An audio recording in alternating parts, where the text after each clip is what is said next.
Hello, good evening, everybody. Thank you, Mr. Agil and team with Charta, because they are doing wonderful work. Being a young in energetic engineering student, and they are just holding this Petroleum Engineering Association, which really surprised us to see 45,000 numbers of followers in the LinkedIn page, and also they are doing very good education service. They are creating a very good platform for all new engineers and fresh graduates and college going students. So I really appreciate them for their effort. And good evening. Yeah, I think he has given a well introduction about me. Thank you, Mr. Ragil, for that. So basically, today we are going to discuss about the what is process simulation, and what is the importance of the process simulation, and how we can just why we want to do the process simulation, then and just covering a lot of theoretical and as well as some experimental background. And actually, basically, I am Kamal Hassan from Fermion Energy and Engineering Solution Private Limited. We are actually oil and gas, engineering design consultancy company. We are placed in Coimbatore, and we have a sales service in Singapore. Yeah, just we start with the process simulation, and we also, in this course, in this workshop, today's workshop, we are also covering up, how to, do the gas dehydration modeling using Aspen ISIS or Unisim Design or any other process simulation software. So this course basically, when I was working with, various organizations like Petronas and Petroleum Development Oman, because Petroleum Development Oman has Unisim Design software, and rest of the place I just created this course for young engineers, especially for new joinees in the organization. Petroleum Development Oman, and also only person in Oman, and also I prepare some course material for the young engineers in Petronas Caligali in Malaysia. So we just start about what is a process simulation and why we want to do the process simulation. Everybody talk about today's in LinkedIn page. I'm seeing a lot of people are also, really doing good, especially in Aspen Hysis and other software. But first, you want to understand why we want to do the process simulation. That is very important because basically what we are doing here is, yeah. So we are using a computer program to quantitatively model the characteristic equation of process in terms of material and energy stream. Imagine if you want to do hand calculation or with a small calculator. If you want to do the calculation, you will spend so much of time for each and every pressure and temperature differences. You have to generate the properties, and it's very a tedious process when you do manually.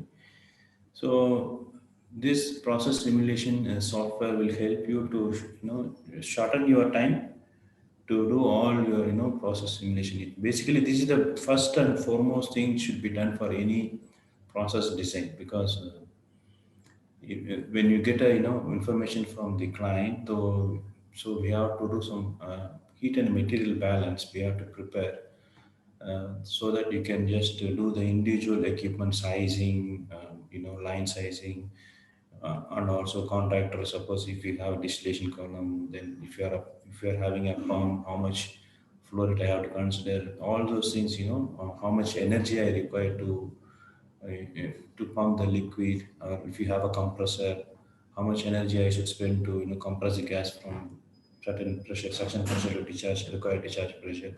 So all these things, you have to define at upfront. Then accordingly downstream, you just prepare a heat and material balance table for each stream. Then we go for a individual equipment sizing. Then we go for a process flow diagram. Then process instrumentation and control diagram. Then we prepare a design philosophies and other things. So subsequently we develop all other documents. Then ultimately other discipline like mechanical engineering and electrical engineering and instrumentation engineering will support process engineering to develop the complete entire structure of any process plant, either it is oil and gas or it is a refinery or petrochemical units. Yeah.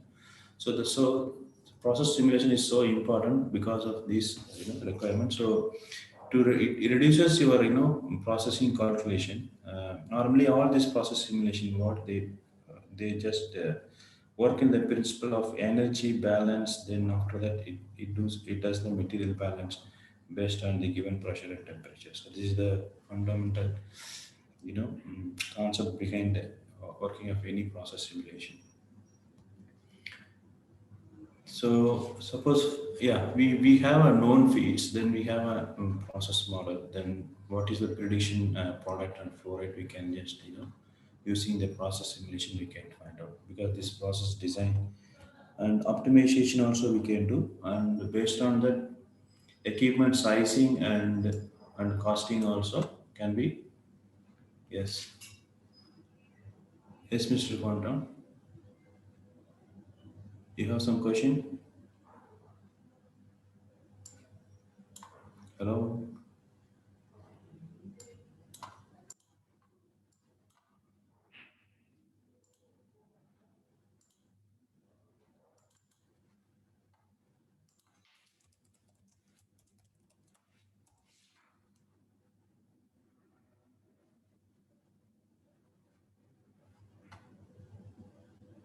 Yeah, I can start. I think I'm not hearing his voice. Yeah. So basically, yeah, if we have a known feeds which is coming from a wellhead or from any process, upstream process, then we have a defined process model.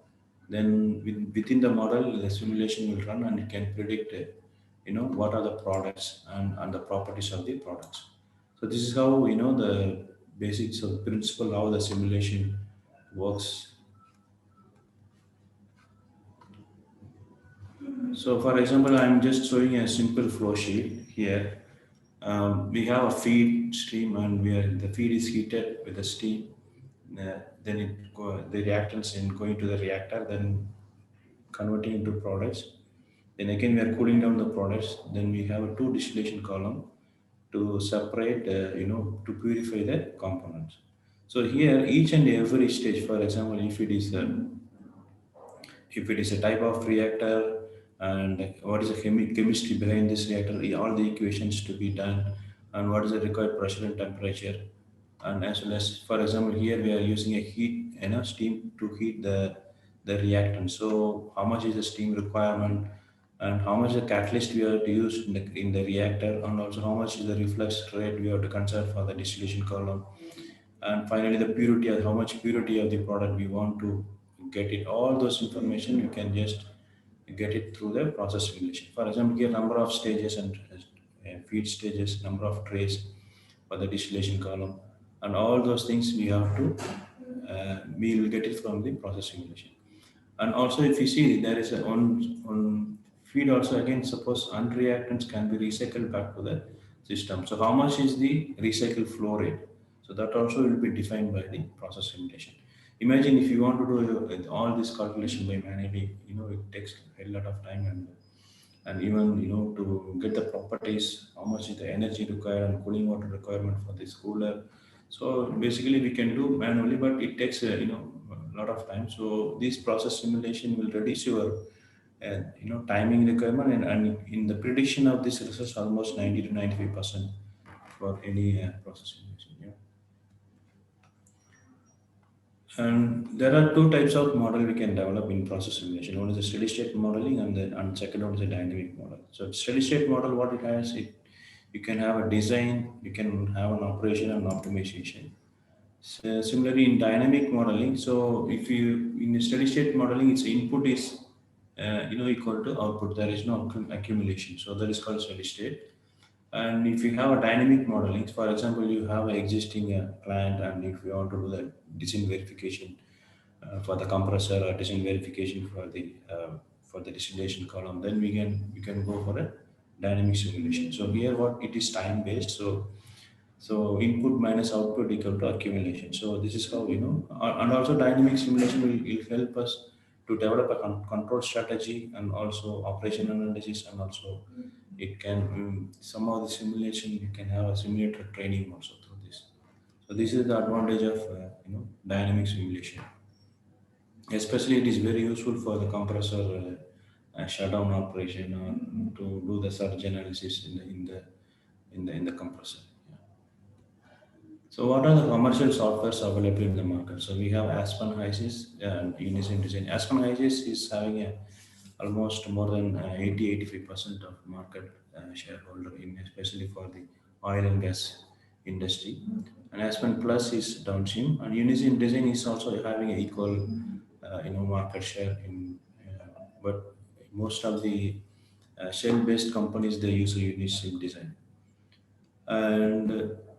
And we can find on DWSIM software, which is a very open software, which is developed by Mr. Daniel. It is very good to learn about the process simulation and to understand the concept of the process simulation. This is very good software, DWSIM, and it is available open source. Anybody can just download and you can just use it. And this software is really equal uh, almost equal to Apache. Some of the disadvantages are there, but still, for learning purpose, it's a really very good software. DWSIM. So we have conducted more number of workshops. We also conducted comparison studies also. In this. And another software, ChemCAD and Pro2. And there is another free open source software, Coco Simulator.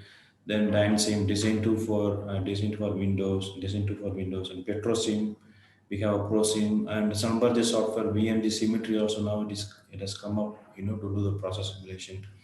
Then we have Promax, and we have Volga and PipeSim for pipeline simulation. So like this, we have a number of process simulation software available in the market. But predominantly, I think Aspen Isis and Unison Design plays a major role in this commercial availability based on the commercial. For example, if you're studying in a university, I think you can approach Aspen Isis and Unison Design, because this Aspen Isis and Unison Design they are giving for institutional price is very affordable. If I'm not mistaken, it will be around $1,000 to $2,000 per year. So any university approved colleges or any university can afford this for this, and they can give a training for the students. So you can approach through a department HOD at the principal of the college. Then you can approach for these two software. And I think long back, I think Unison Edition was totally free for the college, academic version.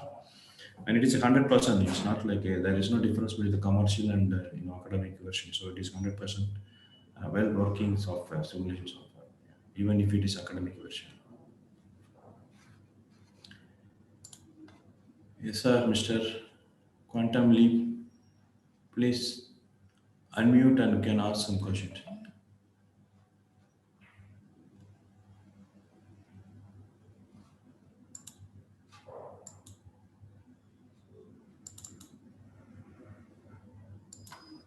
Okay, I think is so. Aspen Isis and Unisim has uniqueness because it has a high market share and it is interactive simulation. It's a very automatic calculation. It's very friendly user software, both of even Aspen Isis and Unisim design. Then automatic reduction of degree of freedom and automatic stream flash calculation. It does automatic stream flash calculation, and it is full Microsoft Windows based program, so that even we can do click cut and paste object and bi-directional calculation. Even it is suppose if it is recycle or if it is reverse calculation, it can be done in Aspen, Hysys and Unisim. Some of the software like DWSIM has some limitation of that. Easy learn and use, and it is a fast solver. It's very highly speed is very tremendous, because even I think the latest version is coming up with artificial intelligence implementation, so that hundreds of cases we can do it in few minutes. So this is the advantage of Aspen Isis and design software. And extensibility, so multiple other third party, you can link Excel, you can link Olga simulation, you can link PBT sim, all those with Aspen Isis and Unisim. That is extensibility, and it's very friendly user. No input text file. Think about fully integrated steady state and dynamic simulation. Both software, can do both in steady state and dynamic simulation using these two softwares. Yeah. Next, so basically for to solve any process simulation, the degree of freedom is very important. So if the degree of freedom is nothing but your number of independent parameters that define its configuration. So degree of freedom is the number of variables is equal to minus number of equations. So then it is called 2 minus 2. So always, for example, if you want to do the any column simulation, your degree of freedom should be a 0. So I think we can explain when we have a column simulation later on. Next, suppose independent variables. So intensive variables like temperature, pressure, and also enthalpies, so strength and quality shape, and extensive variables like flow rate, energy, so delta P is like size and quantity. So this is the difference between the intensive and extensive variables. To define any stream in this software, basically we have to define the chemical components, and we have to state the uh, fluid conditions, the pressure, temperature, and also the volumetric fraction, and also flow rate. So any three parameters you have to give for solving any stream in Aspen ICS or in Unison design. And to define further process units, for you have to define the pressure drop. For suppose if you have a cooler or pump or compressor in your simulation model, so you have to define a duty for this. Especially for heat exchanger and distillation column, we have to give more specification to solve any equipment in the process simulation. So we can just go step by step later on. We have a detailed explanation on that. So basically, all these properties like density, viscosity, specific heat, enthalpy, thermal conductivity, so molecular weight, all these values we can just calculate by using this process simulation software. So degree of freedom, specification, user input. So all the suppose if you see in Unison design and HYSYS, all the blue variables are user defined. So manually given value. All black variables are it's calculated values. So this is how Unison and HYSYS works. So we are discussing some basic concept of gas dehydration, principle of gas dehydration, why we want to do the gas dehydration. So normally, to meet the quality of the sales gas, for example, why we want to do the gas dehydration. So the reason,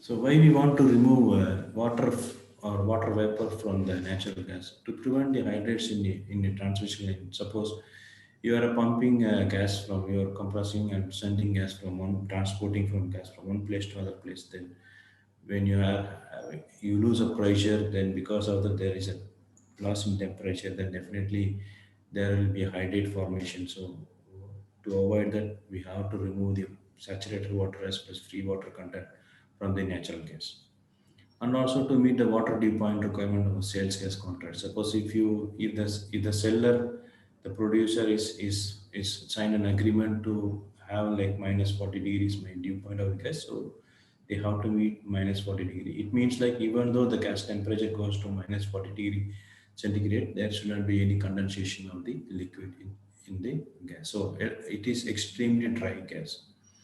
And suppose if so, for example, if you have a water content in the gas, saturated water content in the gas, then eventually it creates a corrosion in the pipeline. And also, if hydrate formation will plug the downstream equipment. Suppose if you are pumping the gas for LNG manufacturing, then definitely it is minus 170 degrees centigrade, which is very low temperature. So if imagine if you have a higher water content in the saturated gas, then definitely there will be a hydrate formation, ice formation happening in the pipeline or equipment, and creates a lot of process problems. Yeah? To avoid all those things, we have to remove the saturated and as well as free water content from the natural gas. This is one of the important, treatment requirement for the natural gas processing unit, and predominantly this is comes in the second or third, in terms of sequence. If the raw gas is coming from the wellhead, then eventually we'll have a separator to knock out any heavier hydrocarbons. Then the gas goes to Suppose if you have high H2S and CO2, which is acid gas, we call it as acid gas. So that will to remove that one. So acid gas unit should come first before the degradation unit, because most of the acid gas units or treatment units are amine based. So amine is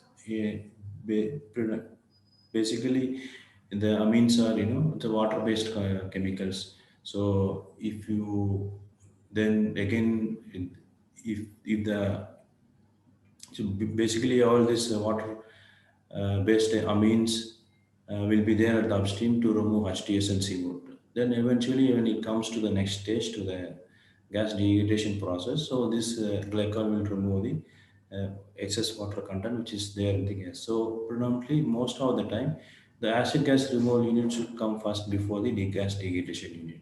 So this is the reason, because even the presence of H2S and CO2 will carry a more based on the water solubility. So it will contain more water content. So to remove that, better to put acid gas removal unit at the upfront. Then you followed by your castigation units. But especially suppose now if you are using a membrane system, for example, membrane system you are using for acid gas removal, then it should be reversed. Your gas degradation should come first, because the membrane will fall if we have a water content. So basically, so this is the difference when we want to place, where we have to place what the sequence should come. So these are, suppose if it is amine based to acid gas removal unit, then it should come first. Suppose if it is a membrane-based acid gas removal unit, then it should come after the degradation unit, because you want to remove the gas which is going to the membrane unit should have essentially dry. It is very highly dependent gas. Yeah. So these are the requirements. So we have to place where being a process engineer or chemical engineer, then we will decide based on the process which we are using. So which unit should come first in the gas processing treatment unit. So here in our case, we are considering as a second unit, because we are using means for removal of acid gas system. Yeah. So these are the reason why we want to remove the water vapor or saturated water from the natural gas.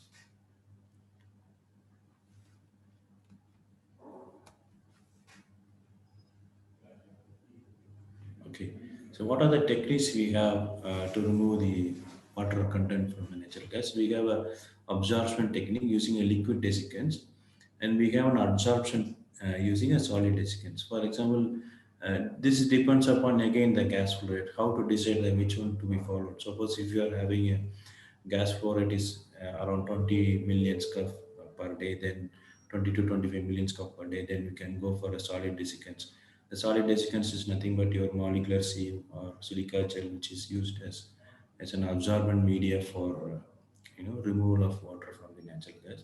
Suppose you are having very higher flow rate, say 100 million scuff or more 300 million scuff of gas flow rate. So where there we will use a liquid desiccant. So liquid desiccant are mostly a triethylene glycol or diethylene glycol or tetraethylene glycol. It is used as a liquid desiccant.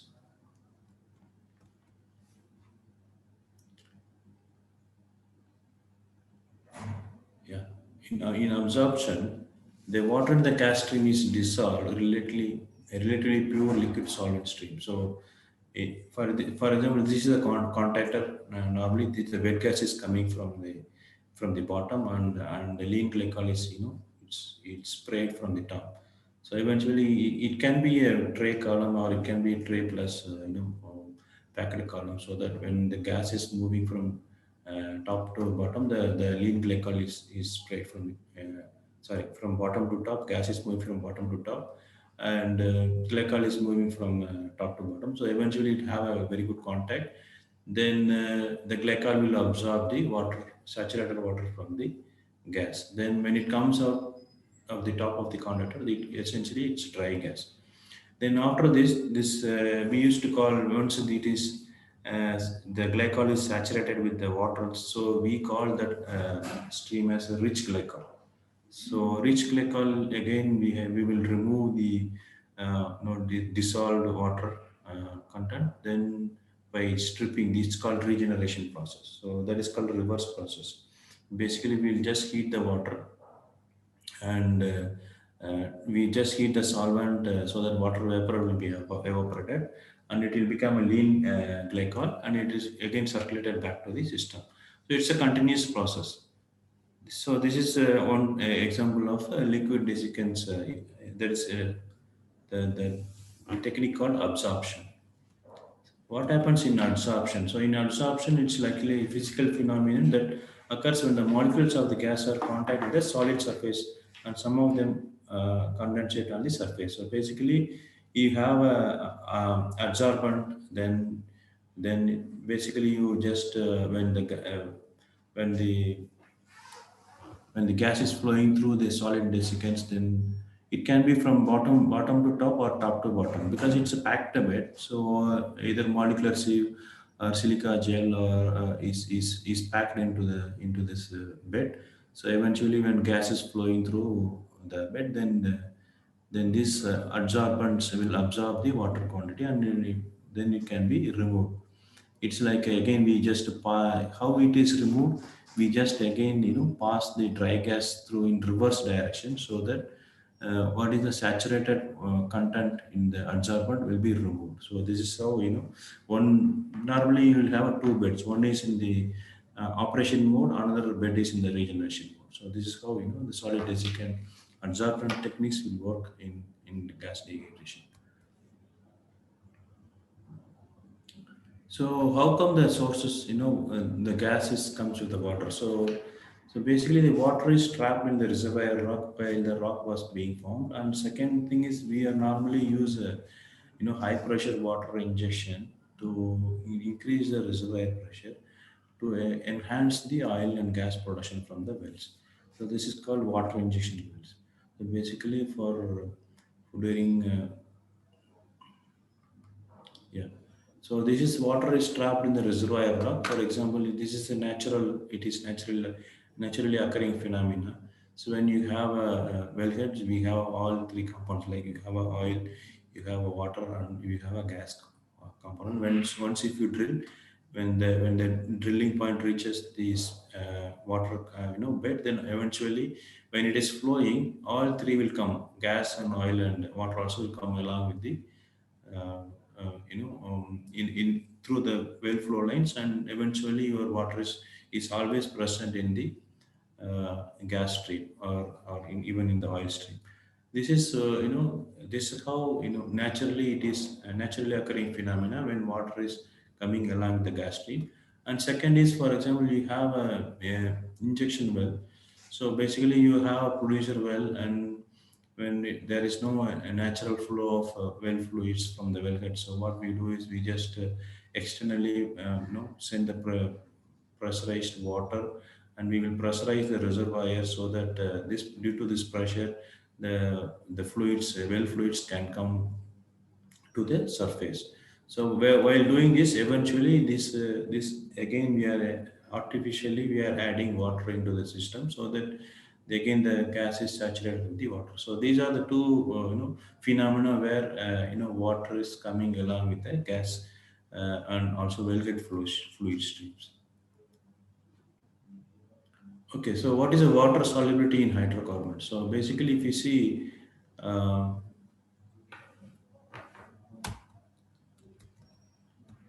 so this graph is from GPSA.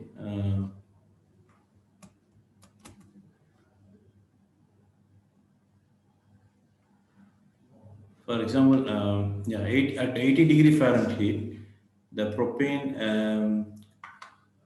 at 80 degree Fahrenheit, the propane can have a 0.0155 pounds of water per 100 pounds of propane. So this is the chart, solubility of water in liquid hydrocarbons. And suppose solubility of water content in gas. For example, you have 1,000 psa, wellhead pressure is 1,000 psa, and the temperature is 150 degree Fahrenheit. So normally we refer to this graph. So at 150 degree Fahrenheit, then if you come across this, then we end up with 220 pounds per million scuff of water content. And when we consider the molecular weight of 26, then we have to add some correction factors to this.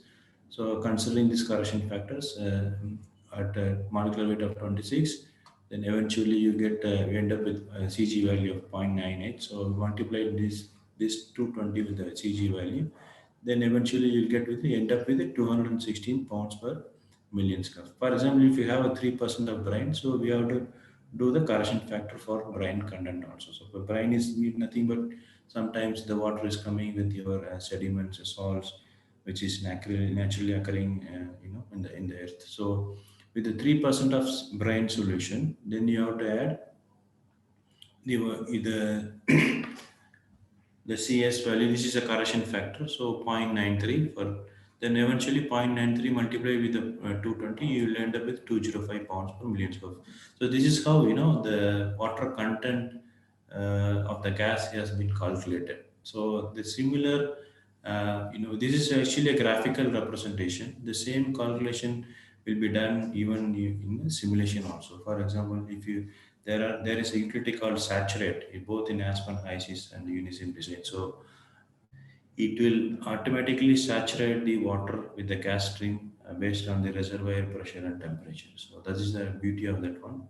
Previously, in older versions of this software, we don't have this option. So basically, we have to do the manual calculation either like this, or we have to do some other simulation techniques to saturate the water content, uh, in the gas. Suppose if you have high H2S and CO2, you have high hydrogen sulfide and carbon dioxide. So what happens in this case?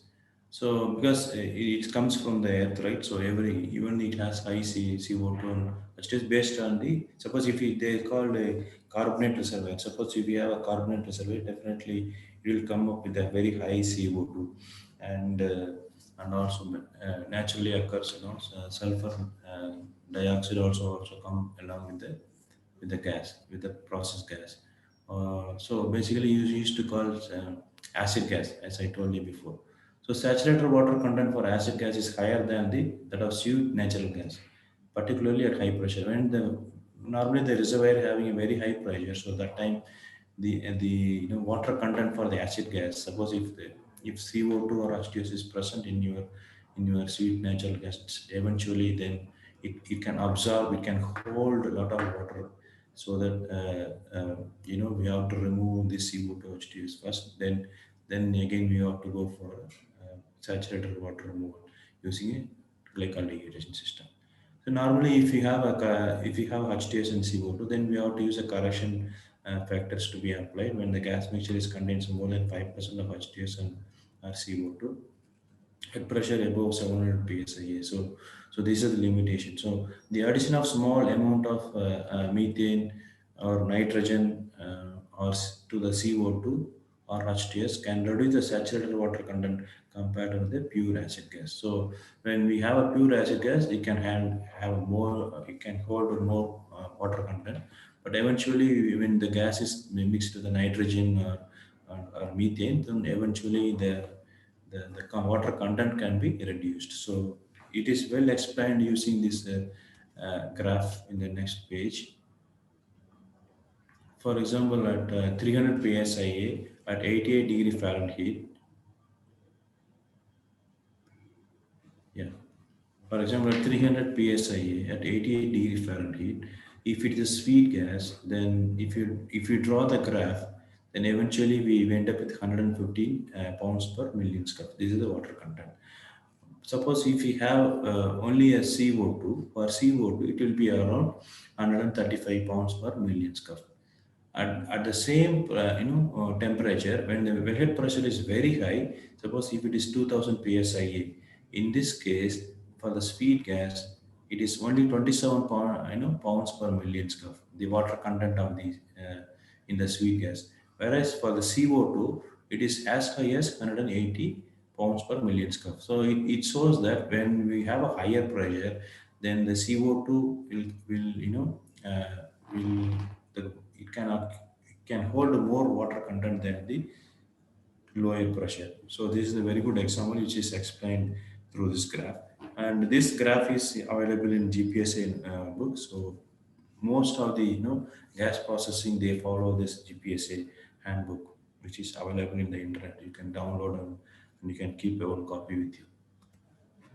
And second is actually, if you see the hydrogen sulfide content, so you know, at 300 psi and 220 degree Fahrenheit, the hydrogen sulfide can have 3,000 pounds per million scuff. Imagine when compared to the sweet natural gas and CO2, this hydrogen sulfide can hold more water content when you have a very low pressure. Yeah, 300 psi. So when, as we told you, when we discussed about, if suppose if this is the graph shows how, you know when we have a, yeah, when we have, for example, this is a very good example to explain you.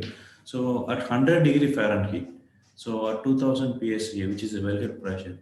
So the pure CO2, if you draw the graph, this is the CO2 graph, and this one is 5.31% of methane, and this is the pure CO2 graph, and this is with 5.31% of methane and 94% of CO2, and this bottom line is a pure methane graph. So if it is a 2000 psi at 100 degree Fahrenheit, so how much the water content? So pure CO2 can hold almost 215 pounds per million scuff. Whereas if 5.31% of methane is present in the sea, along with the CO2, then it can absorb only 140 pounds per million square.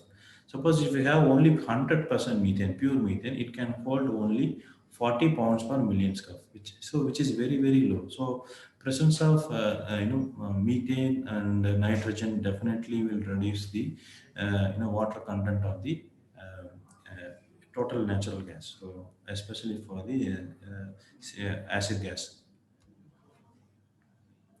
So this is the good example to estimate the water content. So for example, this is the equation normally we use uh, to calculate how much is the saturated water stream we have. Saturated water content in the gas stream. Suppose W is equal to YHC into W by H is nothing but your mole fraction of the uh, component of each component in the gas stream. For example, methane, ethane, propane, butane, and how much the water content it can hold for that particular pressure and temperature for pounds per million square. So multiply these two, then you get a total water content for the entire gas stream. So if you can just using this example, you can easily find out. For example, we have to find out the saturated water content of 80% of excuse me, methane, and contains a 20% CO2 mixture at 160 degree Fahrenheit and 2000 psi. So how to find out? So experimentally determined water content was contained 17 pounds per million square, because in the laboratory we can check how much is the water content of the gas. So how we are finding out in this case? So we have two graphs here. So figure 3, which is nothing but in the next page. So water content of the hydrocarbon gas at 160 degree Fahrenheit, so it can hold 160 pounds per million square. Similarly, the effective water content of CO2 stream at 2000 psi, yeah, at 2000 psi, the 160 degree Fahrenheit can hold almost 240 pounds per million square. So when we come back to this calculation, yeah, water content for hydrocarbon is 167 per million square, pounds per million square, and for water content for CO2 will be 240 pounds per million square. So using this formula, so zero point 0.8 into, this is 80 is, zero point 0.8 is the CO1 content, and zero point 0.2 is your CO2 content. So based on that, your total water content of the stream is 182 pounds per million square. So this is how, even the simulation also will calculate based on the mole fraction of the components and individual solubility of water in the hydrocarbon gas. So this is a very good example. Similarly, I think we go to the next one. So this is how, for example, you have this is the comparison table versus experimental versus calculator water content of the acid gases. So we have a different mole fraction of CO2 and methane. So based on that, the experimental value is almost 40.6, whereas the predicted value is around 42 pounds per million scuff and 39.2 pounds per million scuff. And these are the different. This table gives you a complete idea, based on the your carbon dioxide and hydrogen sulfide and methane content, and how much is your prediction and as well as the calculation value and as well as the experimental value. So this is a simple example. So then we discuss about the degradation. So why we want to do the degradation? To prevent the, as we discussed before, we have to prevent the hydrate formation. So how the hydrate is forming? So what is a hydrate? So hydrate is nothing but the hydrocarbons with the five or more atoms. For example, if you have a more C5 plus content, then we will not get this hydrate formation. It will not fit into these lattice vacancies, and hydrates basically floats on water, but they sink in hydrocarbon liquids and also it dissolve in the hydrocarbon liquids. How this occurs? So basically, if you see what is a hydrate, hydrates forms one of two different crystalline structures, structure one or structure two. So either it can be like a structure one format, or it can form as a structure two format. So how it is forming? So what is the characteristic of hydrate crystalline structure? So structure one will have a two small and eight large voids, generally formed by the methane, ethane, and if you have H2S and CO2 in the gas. And structure 2 type of hydrate can form with the 16 small and 6 large voids, which generally formed with the propane, butane, and dichloromethane and chloroform content. So based on this, we have to design, which type of hydrate formation. So there is an utility called hydrate formation utility in as per HYSYS and Unison design. So that will predict based on your composition and water content data. It will predict how much, whether the hydrate formation will be formed and what temperature and pressure it will form. So basically, it will calculate, the simulation will calculate the hydrate formation type of the structure also, either structure two or structure one. All these things will be calculated using the utility called hydrate formation utility. So here actually 5 by 3, 5.3 by 34 water molecules per gas molecule maximum. Here 17 water molecules per gas molecule of maximum. So this is how one gas molecule can have 17 water molecules. Then it forms as a structure for the structure 2. So for the hydrate formation. So factors promoting the hydrate formation. So what are the factors which promotes the hydrate formation? One is the primary is suppose if the gas contains free water, so gases that are below its dew point. So when there is any temperature drop of the gas, then definitely there is a possibility of hydrate formation. And also when you have high pressure and low temperature, especially when you go for a turbo expander operation and the downstream hydrocarbon dew pointing unit is there. So we want to remove the heavier hydrocarbons from the gas, so which will operate eventually minus 40 degrees centigrade. So in those places, definitely these at low temperature, these suppose if water presence will form a hydrate and it will plug all the lines and as well as compressor and all the vessels. So to avoid that, you have to remove the water from the gas stream. So other factors which promote the hydrate formation is your higher velocities. For example, when the flow rate is very high, gas flow rate is very high, and physical sites where the crystals might form, such as pipe elbows or orifice, or if you have a scale formation in the line, then it will start. It's like a crystal growth. It start forming the stage by stage. Then one day it will find day it will just block the entire pipeline. And we have a pressure pulsation also. If you have any pressure pulsation, then definitely there will be a formation of hydrate if you have a water content.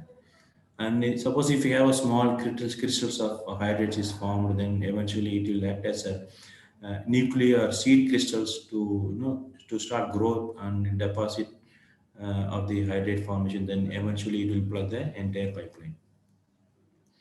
Especially if you have a turbulence in gas stream, promotes a higher crystal growth by agitating the supercooled solution. So this is also one of the reason, to form a hydrate formation if you have a water content in the gas.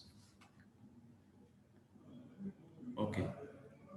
Suppose if you have a smaller natural gas molecules, especially methane and ethane, can form stable structure-bound hydrates. However, even small concentration of propane or ethane strongly promote the formation of hydrates in the gas stream. So, as we seen before, I think C5 plus will not have, you know, where you have a higher hydrocarbons, definitely the hydrate formation will not be there. When you have a lower hydrocarbon and CO2 or in H2S, then hydrate formation will be there.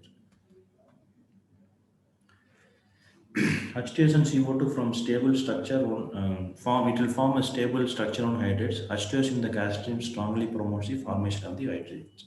So eventually, suppose if the temperature is above 85 degrees Fahrenheit, then definitely H2S will not form any hydrate with the gas stream. So this is using graphical techniques to predict the hydrate formation condition. So hydrate formation will occur in the region above and left of the curve for a given compound. So basically, this is your hydrate formation region. So only towards the left hand side, lower pressure and lower temperature, then there is a formation of hydrate. And along with the line also, it will form the hydrate. So if you reach any, for example, if you have a 70-degree Fahrenheit, it is touching this line, and eventually at this pressure, definitely this hydrate will be formed. So this is how, graphical techniques to predict the hydrate formation. Hydrate formation conditions of gas based on their specific gravity related to molecular weight. So we can just you can find a small calculation in this to determine the hydrate formation, whether at what temperature and pressure. For example, if we have uh, the left column of figure 17 lists the composition of the gas stream, and the right column provide help to organize the calculation. So at the given pressure is 424 psig, and the temperature from hydrate is 80 degrees Fahrenheit. So this is your component mixture where you have a mole fraction of nitrogen, CO2, HTS, C1, C2, C3, C4, and eventually this is your water content. So uh, pounds per mole of mixture. So total gas stream is around 24 pounds per mole of mixture. So how to whether with this condition, this is the water content. The right side, this right hand side, the top table shows the water content for the each component which is present in the gas stream. So and eventually at the total we are getting around 24 pounds per million square. So in this case, whether it is forming or not, how to calculate. So there is a calculation. So for this using this one, so we have to find the first specific gravity of the gas. So specific gravity of the gas is equal to molecular weight of the gas divided by the molecular weight of the air. So this is the molecular weight. So 24 by 29, it's around 0.828. So with this, you can just see in this graph. Yeah. So from the figure 16, the hydrate formation temperature of the gas stream is 424 psig, which is 439 psia, is determined to be 57 degrees Fahrenheit. So this is your specific gravity of the gas, and this is your pressure for hydrate formation. So the given pressure is 424 psig. So approximately 439 psia. So drawing this graph, when it having a zero point 0.8 specific gravity, then formation temperature will be 57 degree Fahrenheit. Suppose if you have a zero point 0.7 specific gravity, then eventually at the same it will be still further. So it will be around 52 or 53 degree Fahrenheit. So for being from this graph, we can easily tell, we can confirm that hydrates can form in this gas stream at approximately 57 degree Fahrenheit. So this is how we calculate by manual calculation we do like this, but eventually in the simulation like Aspen software like Aspen HYSYS and Unisim Design, there is a separate utility to calculate based on the gas composition whether the hydrate formation will occur or not. It can just predict whether it is a structure 1 or structure 2 hydrate. You can easily predict. So this is the advantage of the simulation software. Instead of doing the manual calculation, you can use the simulation software to do the same to get the results. So next, so we just I just want to a little bit explain about the what is it, how the glycol dehydration works. Then we can just go to the simulation. How to model that. So basically, the glycol dehydration. So what are the yeah type of glycol? So more common liquids in the use of dehydrating natural gas are diethylene glycol, triethylene glycol, tetraethylene glycol. So predominantly, so most of the time, the TEG is used as the used for the gas dehydration purpose industrially, but very rare condition we use TEG, DEG, and TREG. So most of the time we use only TEG. So how it works, we can just go through. This is how it looks like. Glycal package. So this is the contactor, and this is complete regeneration unit. So we'll just go step by step. Yeah. So this is the equilibrium water dew point for gas in contact with various concentration of TEG. So this is the graph. So the percentage concentration versus contactor temperature. So eventually we can just using this graph, we have to we can find out the equilibrium dew point uh, for the TEG. So suppose if you have a 95% of TEG, then if your contacted temperature is 80 degrees centigrade, then your equilibrium dew point will be around, around 35 degree Fahrenheit. Suppose if you have a 90 degree Fahrenheit is your contacted temperature, then if you have a 98% of glycol purity, then eventually you end up with a 20 equilibrium dew point of 20 degree Fahrenheit. So you can just use this graph to estimate the equilibrium water dew points for the gases in the contact with the various concentration of the glycol. So this is how it looks like. It's a simple process flow diagram for a glycol degradation process. So eventually the wet gas is coming from the upstream, and it goes along. It is just entering into the bottom of the contactor tower, and it is going. The traveling from the gas is wet gas is traveling from the bottom to top, and eventually we have a lean glycol. So lean glycol is spread from the top to bottom. So you can have a multiple, whether it can be a tray column or it can be a packet column, or it can have a combination of tray and packet column to increase the efficiency. And eventually then when the gas is coming out of the contactor, then it is called as a dry gas. This dry gas again further it goes to the hydrocarbon depending unit where you remove the uh, you know, uh, heavier hydrocarbons from the gas. Then after that the gas is exported to the consumers.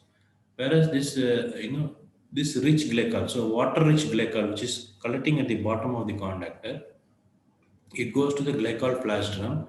So basically, if you see this will be operating at a very high pressure. The contactor will be operating around minimum pressure is around 60 bar, and whereas this flash drum will be operating around 2 to 3 bar, or sometimes it is almost atmospheric pressure. So eventually, the you are killing the pressure across this level control valve. So when the pressure is killed across the level control valve, eventually you are the dissolved gas along with the water content will be eventually flash. It will flash in the flash drum. Then then this gas will be it can just routed to the flash, whatever the flash gas which is coming from the flash drum.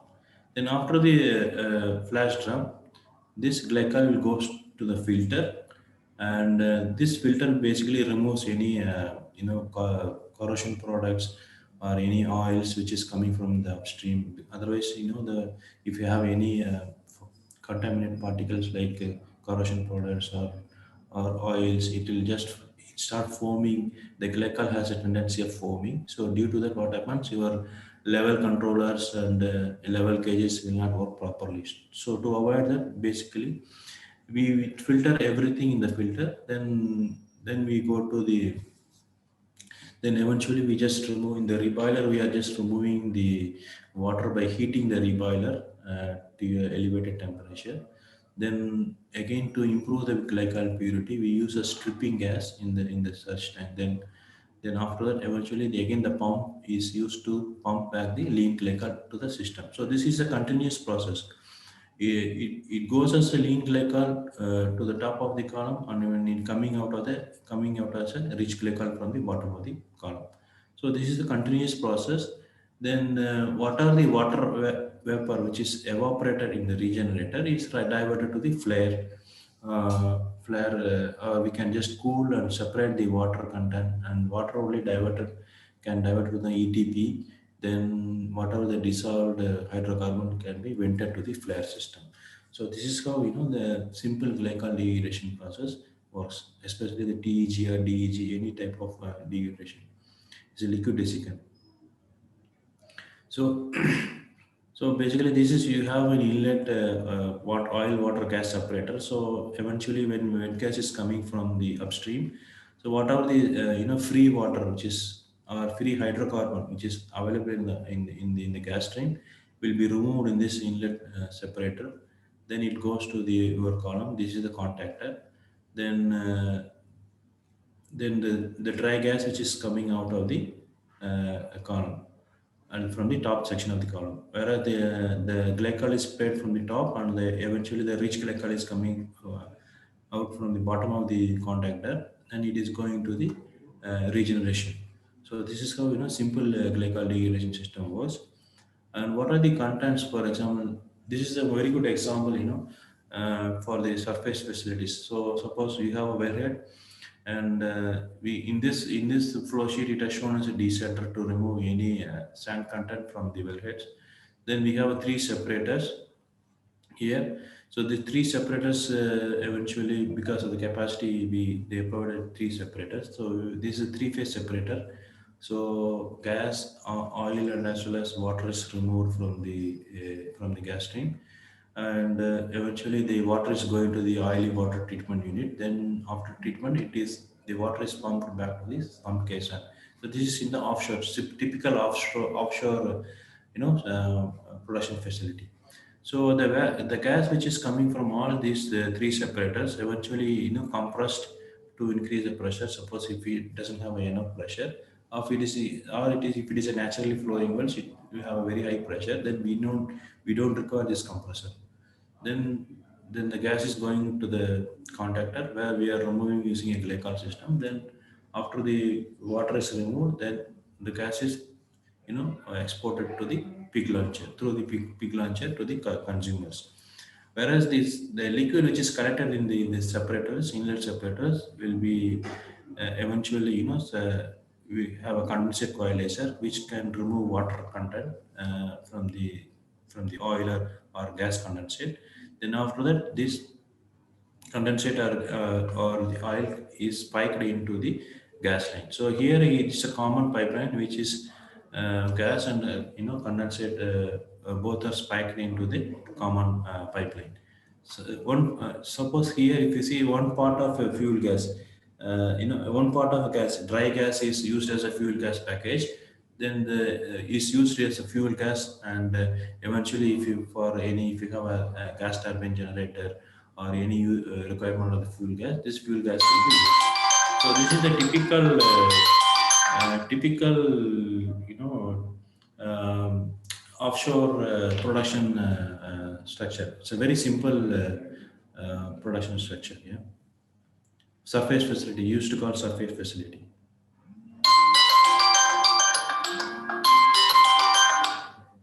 So this is a typical another example of glycol degradation unit. So where you have a excuse me, you have a glycol tower, as I explained before.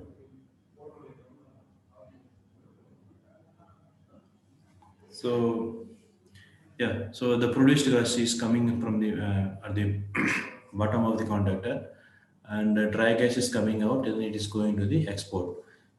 Where here, if you see the lean glycol is sprayed from the top, then eventually the rich glycol is coming back to the glycol flash drum. Then you have a filters. Then after that, it is going to the reboiler. Then eventually you are removing water.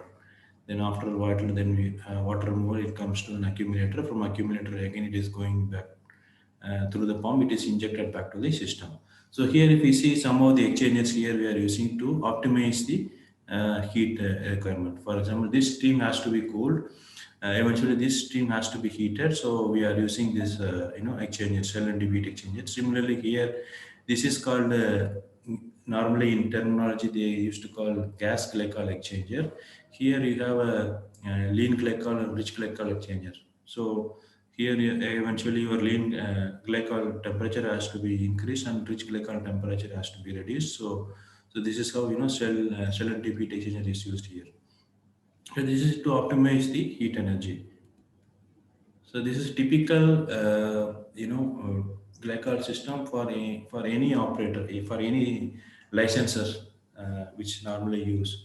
So this is now become an open design, so anybody can do this design. There is no technology licensor now, even though this is a common, technology used by different licensors. But here and there, they just use improvement to enhance the system, but otherwise this is a common glycol system. Some licensor will come up with a stripping gas requirement so that to enhance the glycol purity.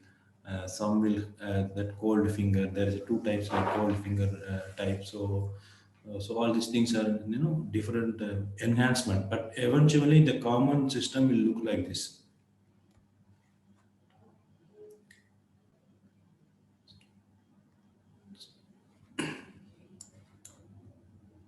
Yeah.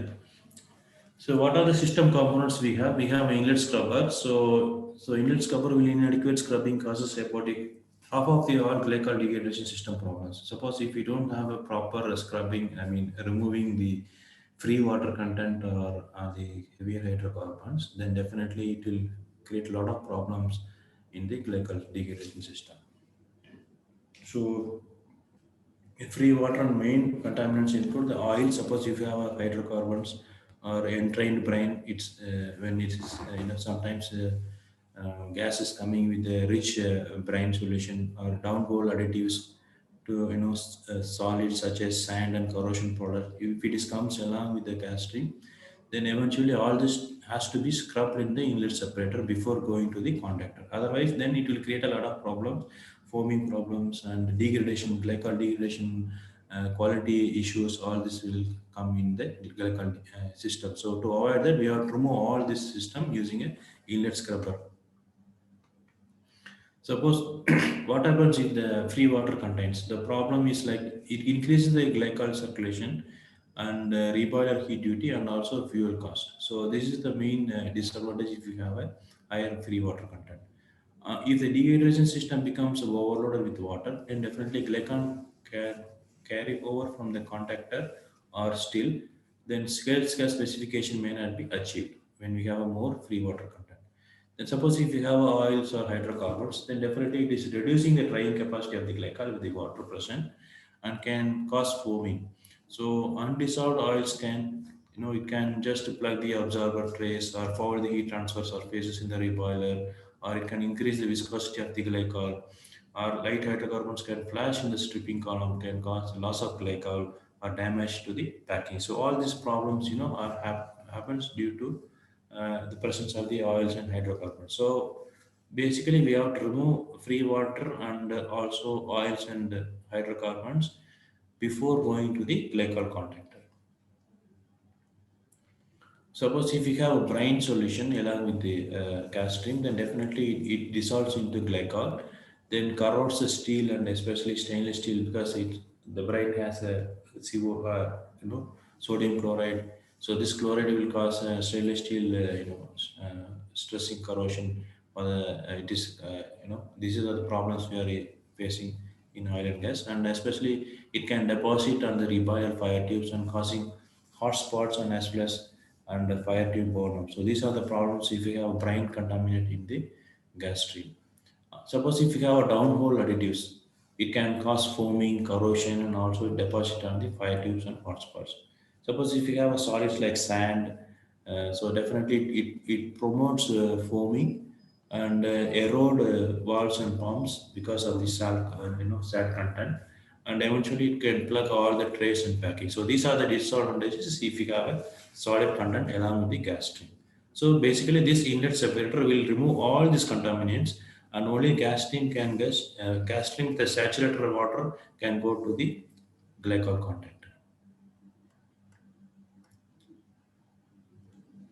So this is the typical glycol contactor, and sometimes in the offshore we have a integrated, like suppose top section is a scrubbing section and the bottom section is like a integrated scrubber. Uh, so this is to save only the space in the offshore platform. So scrubber integrated with the contactor. So bottom portion will be act as a scrubber, and eventually when it comes to the top after the wire mesh extractor, then it just act as a contactor. The second stage of scrubbing further minimize the contamination of the glycol and helps prevent the free water from overloading the system. So next is the trace. So inside the drying section contactor, we have a trace, we have a packet column also. So it depends. Sometimes we use both and combination of trace and packet column to enhance the efficiency of the separation. So the middle section of the contactor, we have a gas stream flows upward and eventually the and thoroughly contacts the downstream flowing lean glycol through the valve trays and bubble caps or packing. Then you have a very good contact so that it removes this glycol will absorb the saturated water content from the gas stream. So this is called drying section.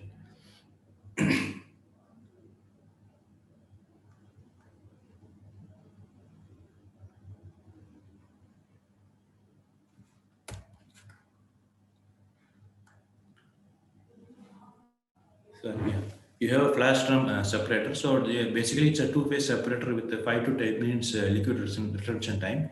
Prevents the excess hydrocarbon vapor from entering into the stripping column. And also we have a filters, as I discussed before. We have a cartridge filters, remove solids, that is basically a corrosion products. Then we have an activated carbon filters, which remove the hydrocarbon impurities. For example, well treating chemicals or compressor oils can be removed in the activated carbon filters.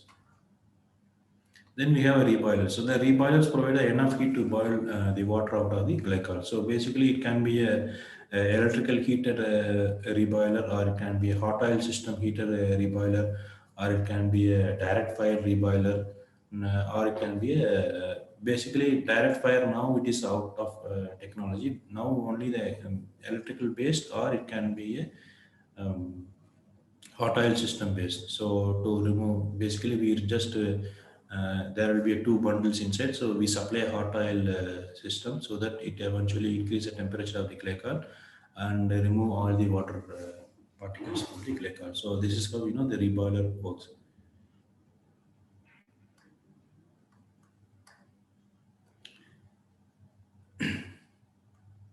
So we have a glycol circulation pump contains only the moving parts in the glycol degradation system. So it is basically electrical driven, motor driven, and basically high pressure gas operated or high pressure liquid operated also it's available. But eventually most of the time it is electrical motor driven because we need a very high pressure, and it can be a multi-stage or most of the time it is a reciprocating pump because it can pressurize from almost as low as atmospheric pressure to the very pressure of 60 bar. So we need a reciprocating type pump for the glycol circulation.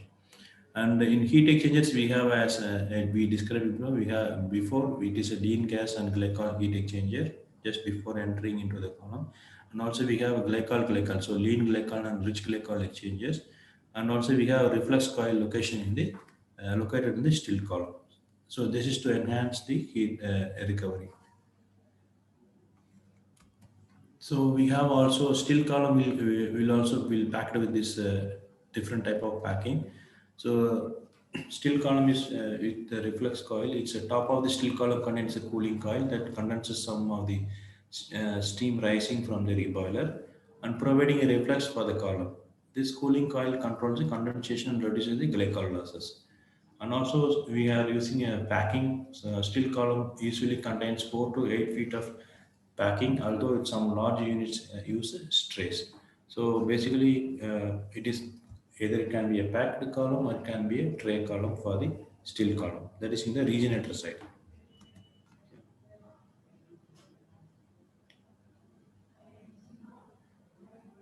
Then we have a surge tank accumulator, and the surge tank accumulator holds a glycol to compensate for the fluctuation in the load of the glycol degradation system. So that is a main purpose of this accumulator. And stripping gas. So stripping gas is basically adding a stripping gas. It's nothing but a fuel gas. So adding a stripping gas to the steel column increases the glycol purity produced by the glycol reconcentrator from 98.5% to 99.9% can be achieved using a stripping gas, inside the steel column. So basically, the stripping gas nothing but your fuel gas, the dry fuel gas.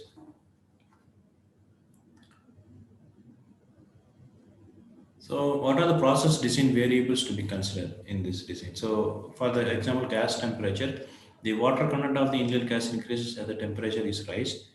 Glycol vaporization losses are also increased at the higher temperature, and problems can result from too low temperature because of the glycol becomes very viscous. So you have to, these are the process variable you have to maintain. Suppose it should not be, gas temperature should not be too low, otherwise the glycol becomes very viscous. And also glycol, lean glycol temperature. So this is the important parameter you have to consider during the glycol system. It should be kept at least 10 degree Fahrenheit above the inlet gas temperature. So we have to measure the inlet gas temperature, and the lean glycol temperature should be always 10 degree, minimum 10 degree more than the gas inlet gas temperature. So this is why we want to maintain this temperature, because to minimize the hydrocarbon condensation in the absorber, and subsequently the suppose if the hydrocarbon condensation is happening, then it is started forming inside the glycol conductor. Then it is a, again it's controlling of the glycol system is a very big challenge issue when you have a forming in the system. And the glycol reboiler temperature. So the reboiler temperature controls the concentration of the water in the glycol, and the glycol concentration increases with the higher reboiler temperature. Uh, but eventually we should not heat more than 204 degrees centigrade to avoid glycol degradation. And the reboiler temperature should never be allowed to remain at or above glycol degradation temperature, which is around 240. But eventually we maintain at 204 degrees. It's universally maintained, the reboiler temperature around 204 degree centigrade. When the higher glycol concentration are required, the stripping gas can be added to the reboiler. So to increase the from 98% to 99.9% of glycol purity, so eventually we have to use the stripping gas.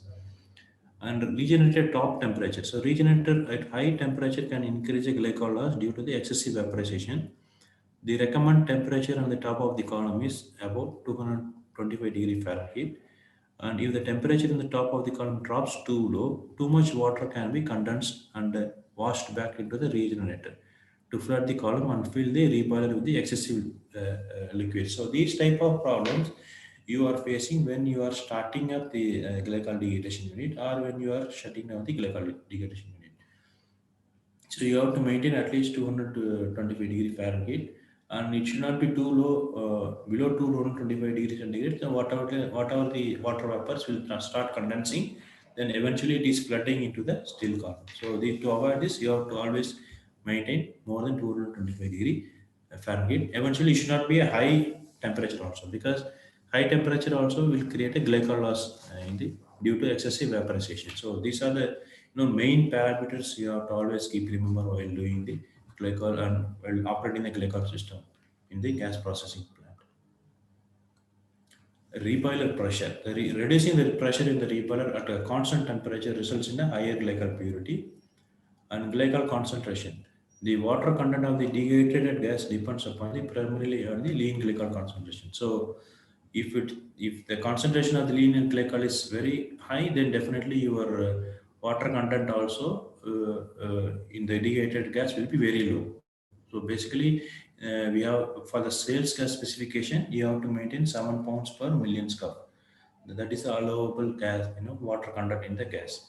So especially if it is going for a LNG process, definitely it will be around 2 to 3 pounds per million scuff. Suppose if the gas is used for any fertilizer unit or power production or a methanol manufacturing unit, then you can have around 7 pounds per million square.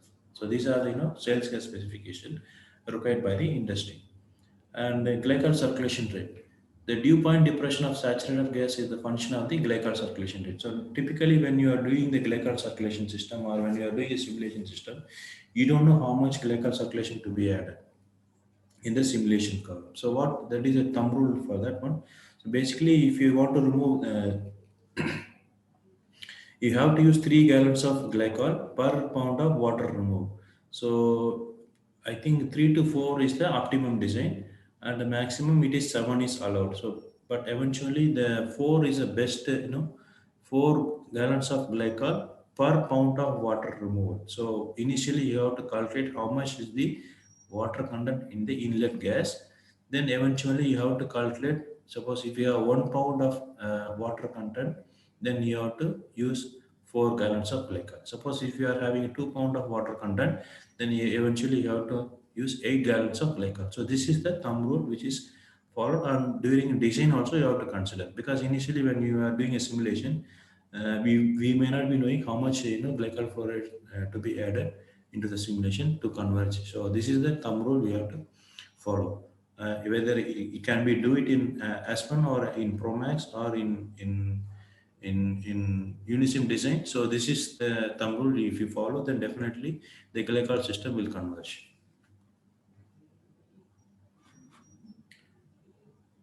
And when we talk about the glycol concentration, so this is the graph for uh, you know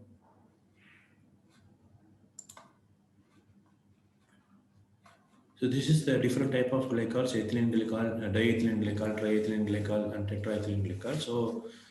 So at the different temperature, and this is the concentration. So eventually, most of the time, TEG is used as the, I think some questions.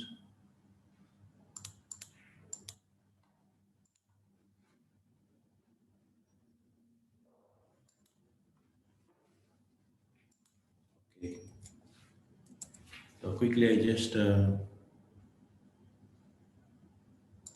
yeah, I'm taking too much of time. Yes, yeah. I just finish it off quickly.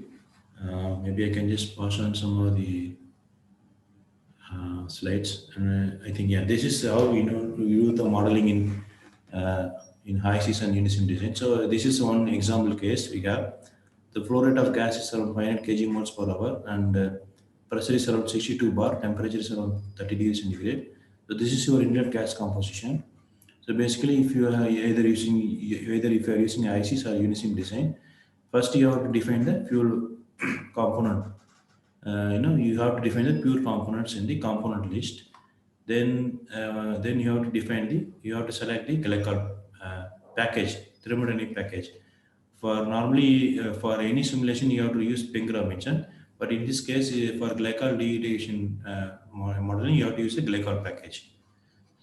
Then this is called object palette. So enter the fluid conditions and the composition of the stream. So here you are entering the temperature is 30 degrees centigrade, pressure is around 62 bar, then molar fluid as per the given values 500 kg moles per hour. And this is the composition you are entering in the simulation.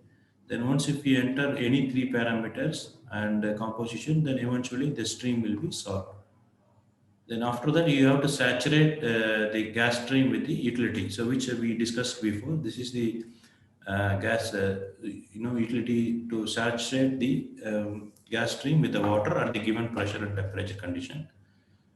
Then we are adding the inlet separator to remove any heavier hydrocarbons or free water content. Then after that, we are adding a glycol content in the simulation. Basically, you are using an absorber column here. So absorber column you have to use with the this is the inlet stream, gas to conductor is the gas stream. Then the top we are entering as a TEG feed. Then you have the outlet is vapor content is a dry gas, and the bottom content is a rich TEG.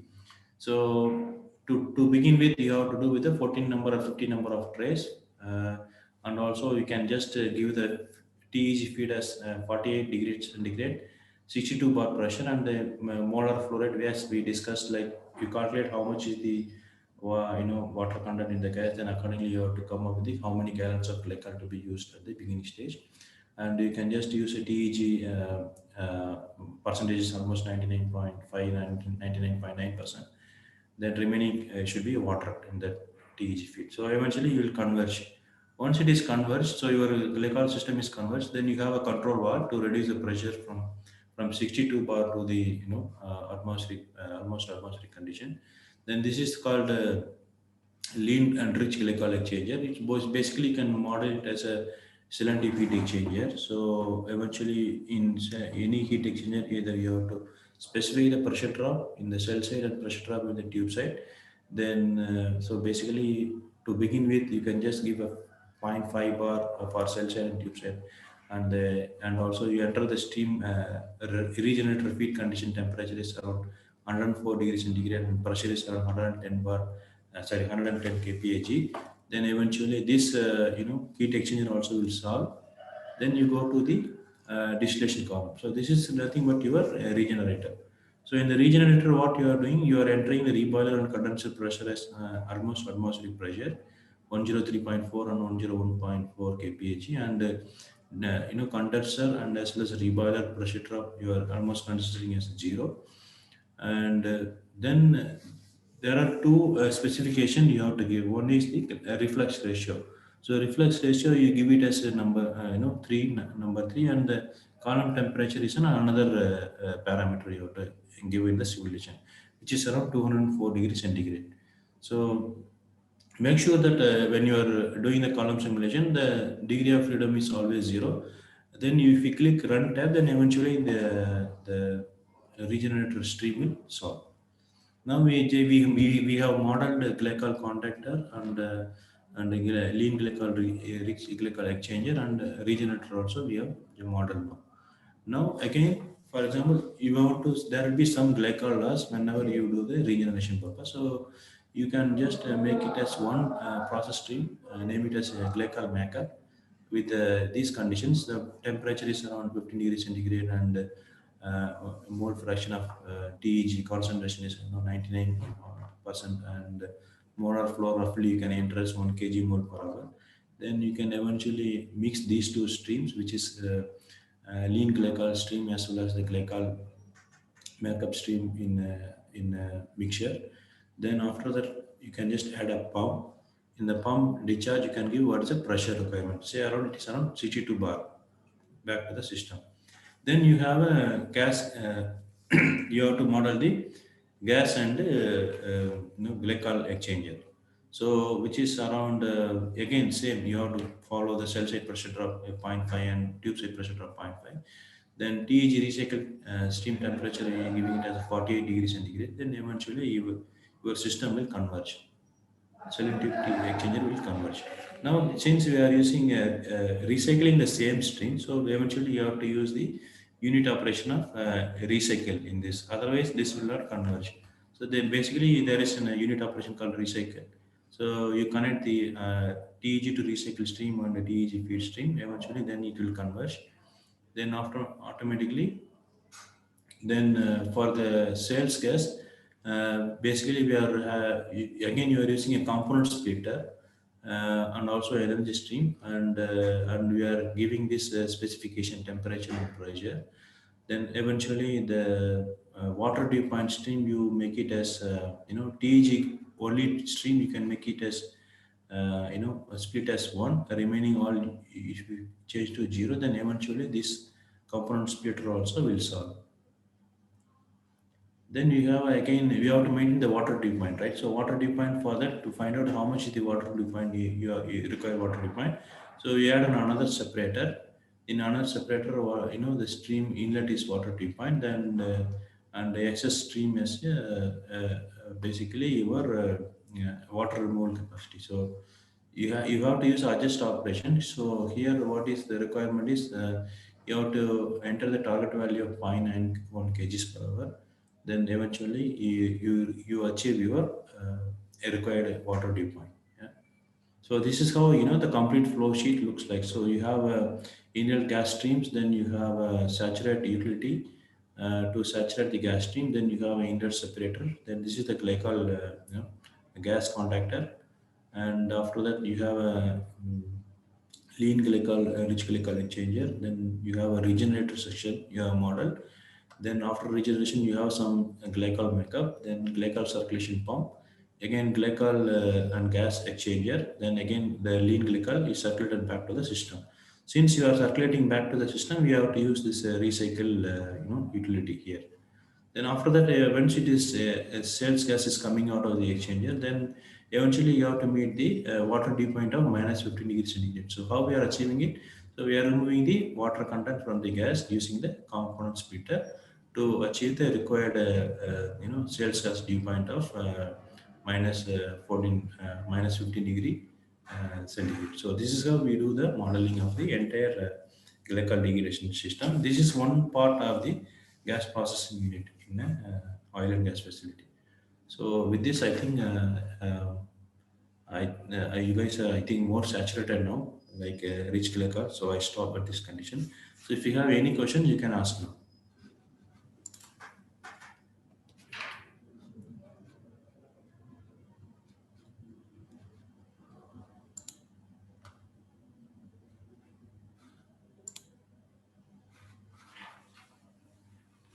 Hopefully this session is useful, guys.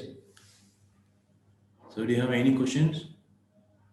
I think sir, today's session got too long, and if we get any question, we will simply forward to your mail. Okay, sure, no problem. So eventually I But share this slide later